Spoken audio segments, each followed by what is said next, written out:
Hello students, welcome to my YouTube channel science परिवार।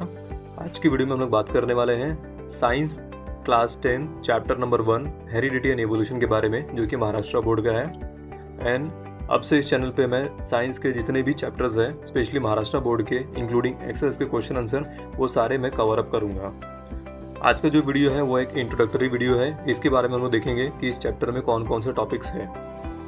So let's begin. Heredity and evolution के बारे में पढ़ने के लिए हमें कौन कौन से टॉपिक्स पढ़ने हैं, उसमें से सबसे पहला है हेरिडिटी, कि हेरिडिटी होता क्या है।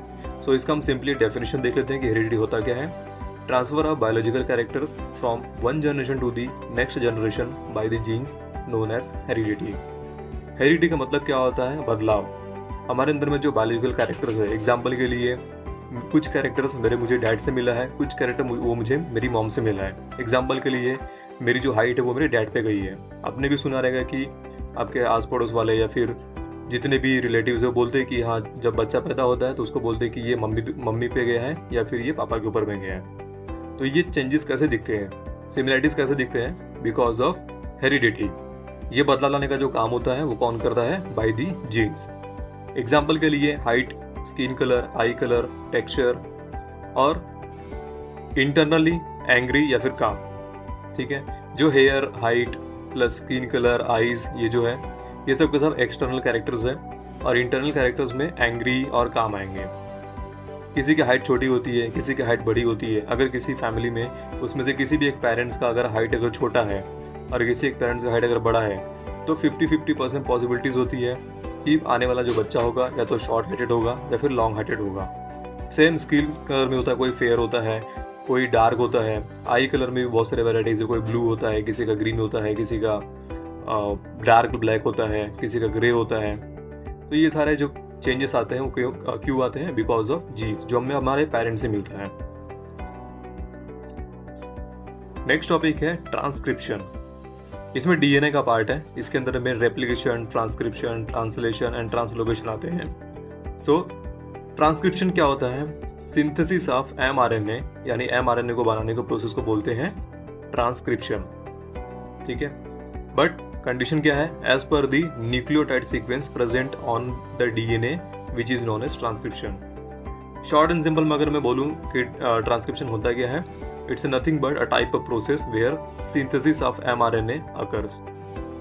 ठीक है, सेकेंड पॉइंट क्या है? Nucleotide sequence present in the DNA molecule. अगर आपने डीएनए का स्ट्रक्चर देखा रहेगा तो उसके अंदर में न्यूक्लियोटाइड होते हैं, उसी को बोलते हैं जीन। मैं जब नया न्यू वीडियो बनाऊंगा टॉपिक वाइज इन डिटेल में, तो उसमें मैं आपको डेफिनेटली इमेज ऐड करके बताऊंगा। ये जस्ट एक ऊपर से आप थोड़ा ले लो नॉलेज कि एक्चुअल में इसमें क्या क्या चीज़ें आती हैं। सो जस्ट ये इंट्रोडक्टरी वीडियोस है। Third point is that genes control the structure and functioning of cell of body. मैं इसको ब्रेन बोलता हूँ, सेल का ब्रेन। जैसे हमारे पास एक ब्रेन होता है, वैसे ही सेल का खुद का एक ब्रेन होता है जिसको बोलते हैं न्यूक्लियस। उस न्यूक्लियस के अंदर में होता है जेनेटिक मटेरियल, और जेनेटिक मटेरियल के अंदर में होता है डीएनए, एंड डीएनए के अंदर में क्या होता है? न्यूक्लियोटाइड्स, एंड उसके अंदर में क्या होता है? जीन्स। सो सेल, हर एक सेल के पास में खुद का एक ब्रेन होता है जो स्ट्रक्चर एंड फंक्शन जो होते हैं सेल्स के, उसको कंट्रोल करता है। नेक्स्ट टॉपिक है ट्रांसलेशन। ट्रांसलेशन क्या होता है? Formation of complementary anticodon to mRNA known as translation. यहाँ पे क्या हो रहा है? जब डीएनए से एमआरएनए बनता है तो एमआरएनए से प्रोटीन बनाना रहता है। तो प्रोटीन बनाने के लिए उसके ऊपर में कॉम्प्लीमेंट्री एंटीकोडॉन्स को डालना पड़ता है। अभी कोडॉन्स क्या होते हैं, एंटीकोडॉन्स क्या होते हैं, वो नेक्स्ट वीडियो में बताएंगे। फोर्थ टॉपिक है ट्रांसलोकेशन। ट्रांसलोकेशन में क्या होता है? डेफिनेशन क्या है? Movement of ribosome from one end to the other end of mRNA by the distance of one triplet codon which is known as translocation। Short and simple में क्या है? mRNA है, mRNA के एक एंड पे ribosome attached है। अब वो राइबोसोम ग्लाइड करते करते दूसरे एंड तक पहुंचेगा। यहाँ पे क्या हो रहा है? राइबोसोम का क्या हो रहा है? मूवमेंट हो रहा है। ठीक है, राइबोसोम का मूवमेंट हो रहा है, उसी को बोलते हैं क्या? ट्रांसलोकेशन। बट जो डिस्टेंस रहेगा वो कोडॉन्स के हिसाब से रहेगा। ट्रिपलेट्स ऑफ कोडॉन, उसमें 3 कोडॉन होते हैं। Evolution. What is evolution? Definition क्या है इवोल्यूशन का? The gradual change occurring in living organism over a long duration which is called as evolution.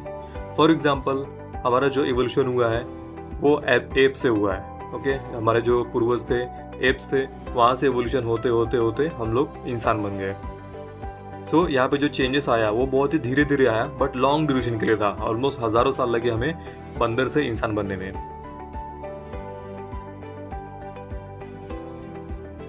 Darwin's theory, एक साइंटिस्ट था, उस साइंटिस्ट का नाम था चार्ल्स डार्विन।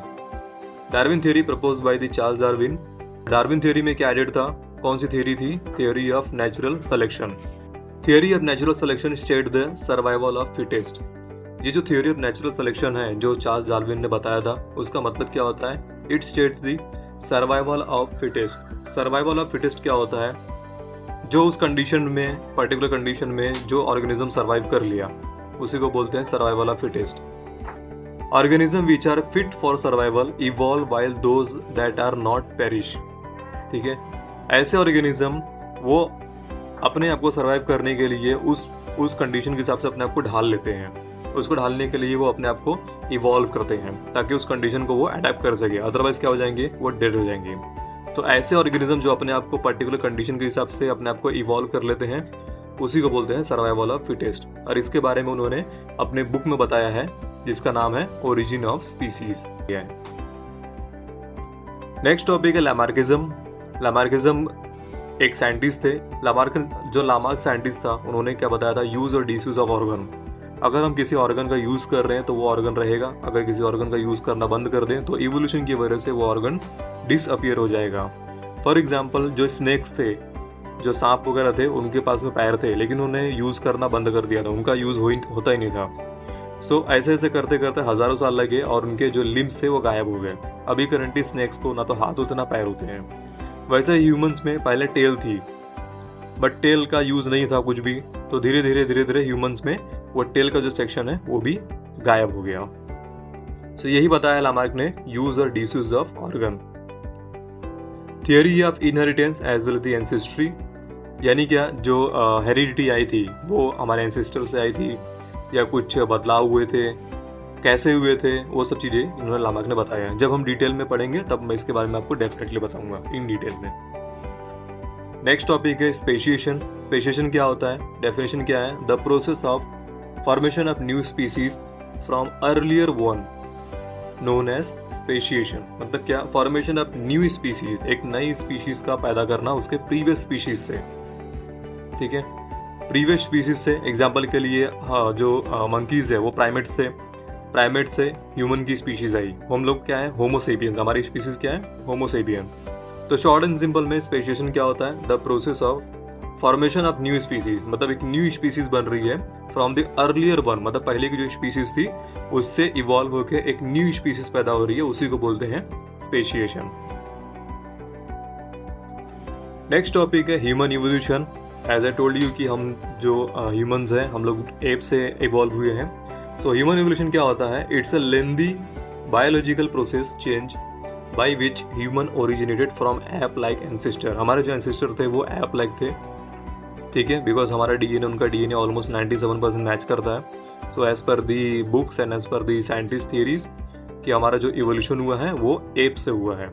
एग्जाम्पल के लिए जो एप्स होते हैं वो झुक के चलते हैं, हम इंसान सीधे चलते हैं। एप्स के पास में हेयर्स होते हैं उनके पूरे बॉडी पे, लेकिन ह्यूमंस के पास में हेयर्स होते हैं लेकिन बहुत ही कम होते हैं, बहुत ही ज़्यादा कम as compare to the apps. तो ऐसा डिफरेंस कब क्यों आया, बिकॉज जब हज़ारों सालों तक जब ये चेंजेस आए, छोटे छोटे चेंजेस आए, बट ये चेंजेस कंटिन्यूस थे।